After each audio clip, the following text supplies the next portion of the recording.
Hello सबैजना, नमस्ते, फापुल्लो, छिजिलो, सबैजना सन्चै हुनुहुन्छ होला। आज फेरि म नयाँ भिडियोको साथमा प्रस्तुत भएको छु, किनभने आज मेरो छुट्टी छ। आजको मेरो छुट्टीलाई एकदम प्रोडक्टिभ बनाऊँ भन्ने कोसिसमा यो भिडियो लिएर आएको छु। हेरिदिनुहुन्छ होला, मन पराइदिनुहुन्छ होला। अनि सधैँ झै म मेरो दिन स्टार्ट गर्दैछु कफीबाट, ब्ल्याक कफी। मेरो रेगुलर रुटिन हो यो बिहान कफी खाने, किनभने कफी नखाइकन चाहिँ मेरो बडीको सेल्सहरू एकदम एक्टिभ हुँदैन। त्यही कारणले गर्दा म आफ्नो लागि ब्ल्याक कफी बनाउँदैछु विथ ब्राउन सुगर।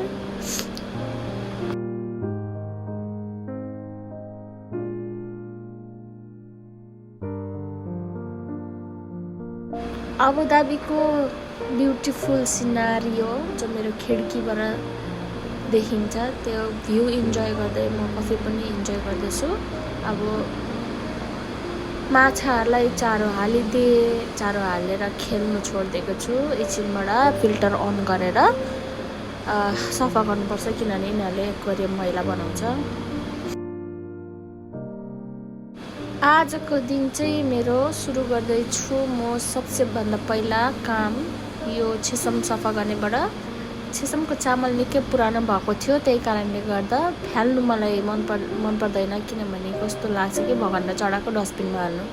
त्यही कारणले गर्दा मैले सोचे चराहरू आउँछ खिड्कीमा जहिले पनि, अनि चराहरूको लागि चारो पनि भयो, पेट भरिन्छ भनेर उनीहरूको। अनि त्यही कारण मैले यहाँ भगवानको छेसमको पुरानो चामल चाहिँ यहाँ राखिदिएँ।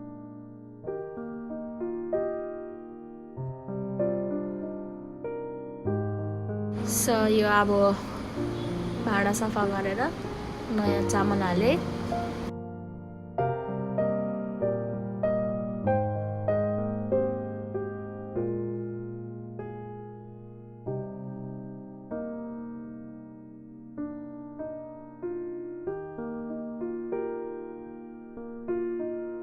अनि यो पैसाहरू चाहिँ मैले अबुधाबी आएर फर्स्ट स्यालेरी पाउँदादेखिको मैले भगवानलाई चढाउनु गरेको थिएँ।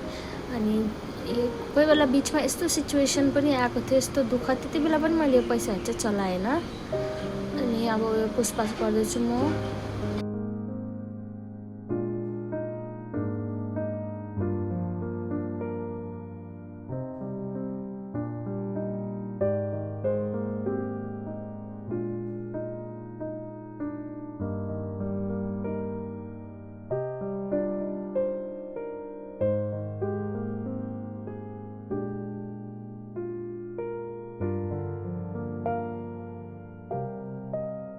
सधैँ चाहिँ पानीमा स्प्रे गर्दैछु, किनभने मैले यो पानीमा गमलाहरूतिर जस्तो पानी हालेको थिएँ यो प्लान्टमा, मर्दो रहेछ। किनभने यो पानी बिना सर्भाइभ गर्न सक्ने इन्डोर प्लान्ट रहेछ, त्यही कारणले हल्का पानीमा स्प्रे गरिदिएँ।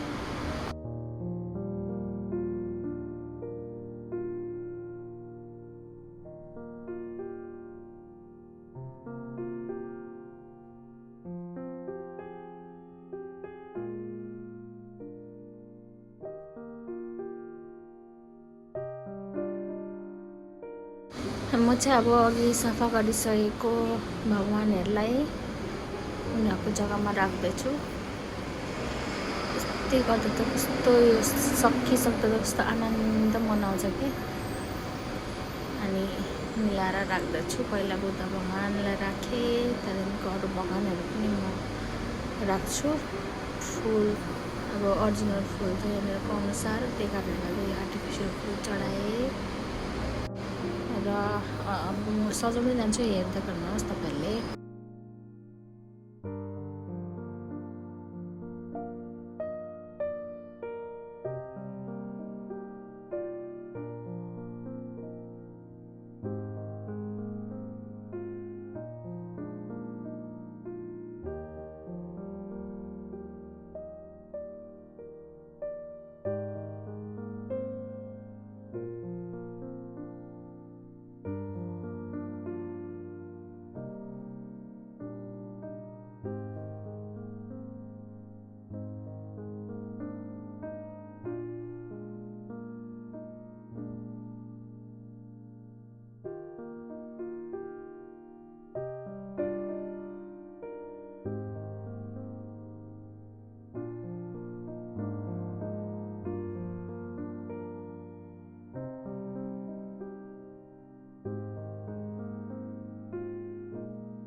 सो सबै कुरा मिलाइसकेर सफा गरेर चिटिक्क बनाएर यति गरिसकेपछि एकदम दिनै आनन्दले कटिन्छ, मनै शान्ति भएर।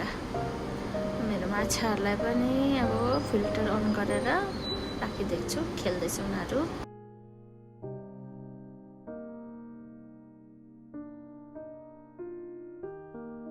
अनि अब रुम पनि सफा गर्नै पर्यो, त्यही कारणले गर्दा छिटो छिटो रुम सफा गरेँ। मेरो बुढा चाहिँ उहाँ पछाडि उसको खै त्यो के मिलाउँदै थियो, अनि म खाना बनाउन लागेँ। आज चाहिँ त्यस्तो केही पनि स्पेसल बनाउनु छैन मैले, सिम्पल चिकन र मटर हालेर चिकन करी बनाउने, किनभने ढिलो भइसकेको थियो, भोक पनि लागिसकेको थियो। त्यही कारण म चाहिँ यहाँ चिकन करी पकाउँदैछु।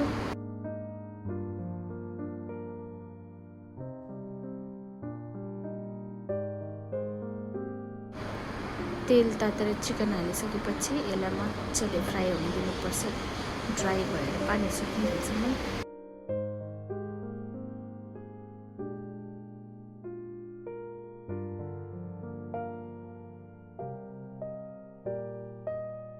नुन हालेर छोडिदिएँ मैले, एकछिन चलाउनुपर्छ, चलाएर छोडिदिएँ।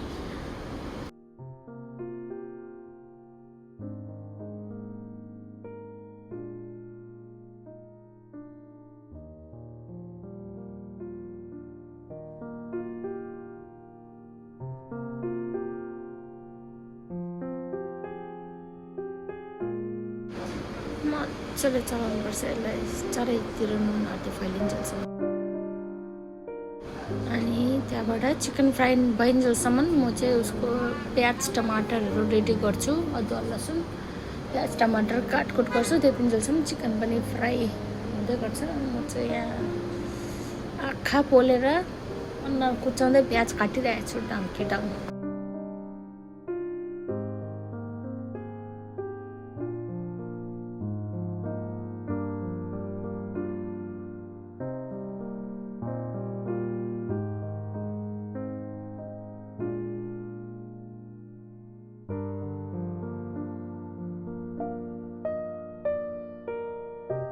प्याज टमाटर काटिसकेपछि अदुवा लसुन ड्याङ ड्याङ ड्याङ ड्याङ पार्दैछु। माम पनि रेडी भयो, चिकन पनि फ्राई भइसक्यो है।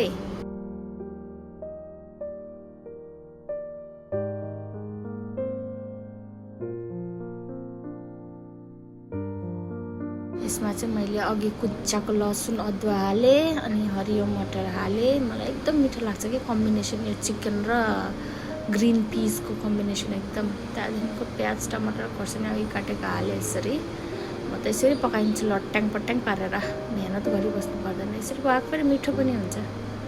तेल चाहिँ धेरै भएछ, धेरै गयो। अब त्यही कारणले गर्दा होस् यसमै ग्रेभी हुन्छ भनेर चटनी टाइपको बनाउँदैछु म चाहिँ।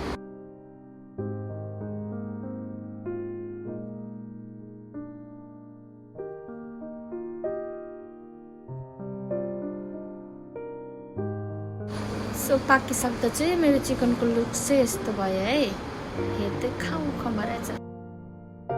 अब यहाँबाट उपरान्त चाहिँ मैले आफ्नो लागि थोरै टाइम निकालेँ सेल्फ केयर, स्किन केयरको लागि। होममेड रेमेडिज, बेसन, हर्दी, हनी हालेर यसको मिक्सचर बनाउँछु म।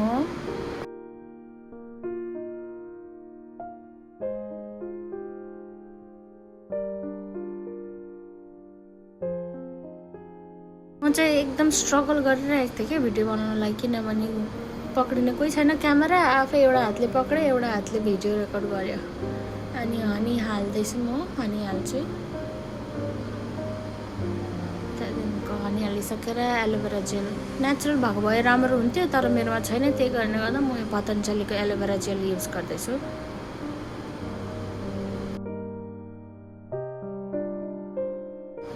अनि यो चाहिँ मैले चामल भिजाएको पानी, चामलको पानी, यसले स्किन एकदम ग्लो गराउँछ कि, मोइस्चराइज पनि गराउँछ। त्यो भएर अब मिक्स गरेँ, एकदम लम्स बस्नु हुँदैन। मैले पनि यो इन्टरनेटबाट सिकेको रेमेडिज हो, एकदम नेचुरल होममेड रेमेडिज।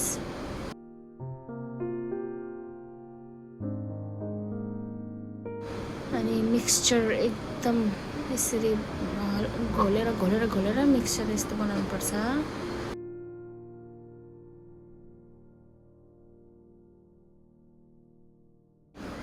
म चाहिँ अब फेस प्याक अप्लाई गर्न थालेँ।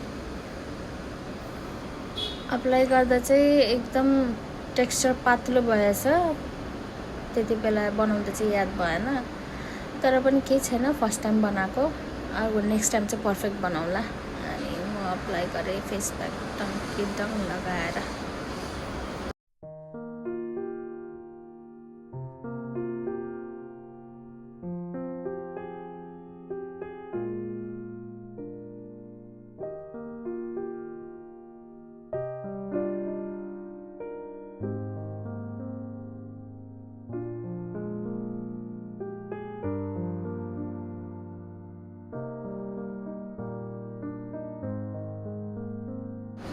अनि घाँटीतिर पनि लगाउनुपर्छ है, फेसमा मात्रै होइन, किनभने फेस र घाँटीको स्किनको कलर अर्को भएकोले गर्दा। लगाइसकेर मेरो अब सेमी ड्राई भयो। अब चाहिँ म वास गर्छु यसलाई। मजाले वास गर्नुपर्छ, फेरि हर्दीको दाग बस्छ, पहेँलो हुन्छ। सो मैले मुख धुँदैछु, मजाले मुख धुन्छु।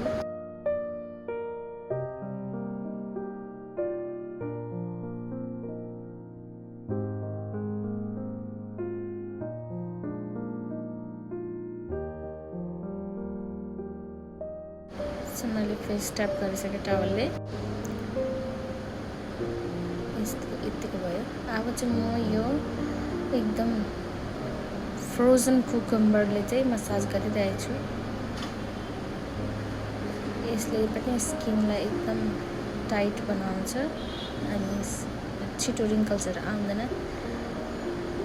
कुकुम्बरलाई चाहिँ डिप फ्रिजमा राखेर एकदम आइस जस्तो बनाउनुपर्छ अनि 10-15 मिनट मजाले मसाज गर्नुपर्छ। निधारमा, गालामा, अन्डर आइज, छ्यापो सबै मजाले मसाज गर्नुपर्छ। मैले ल्याएको यो होममेड रेमेडिज तपाईँहरूले युज गर्नुहुन्छ होला, गर्नुहोस्, एकदम राम्रो हुन्छ, मन पर्यो होला।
अब चाहिँ म खाना खान थालेँ है। यस्तो भोक लागेको थियो। त्यहाँदेखि अघि बनाएको चिकन, मैले आलु भाजी पनि बनाएको थिएँ जो हल्का डढेको छ। मजाले खाएको, मुलाको अचार, लसुन खुर्सानीको अचार, चिकन, आलु भाजी, हातले मुछेर खुवाम गम। भाइ र बुढा पनि थियो, उनीहरू चाहिँ भिडियोमा आउनु मान्दैन। सो मैले एक्लै एउटा हातले फोन पक्रेँ, अर्को हातले गुवाममै। मिठो भयो, आनन्द आयो। अब भात खाइसकेर हात धुनुको लागि पर्खेको, किनभने बुढा गइरहेछ हात धुनु। मेरो हात चाहिँ चुट्टै छ। बुढा आयो अनि डिजर्ट के खाने भनेर सोध्दै थिएँ मैले, गुलियो। अनि त्यहाँनिर चिक्की के भन्ने छ, बदामको पिनट्स मिठाई, सानो हामीले केटाकेटामा खान्थ्यो, त्यो खाने भनेर। ल त है, आजको लागि यति नै। Until then, stay safe. Bye bye. Take care.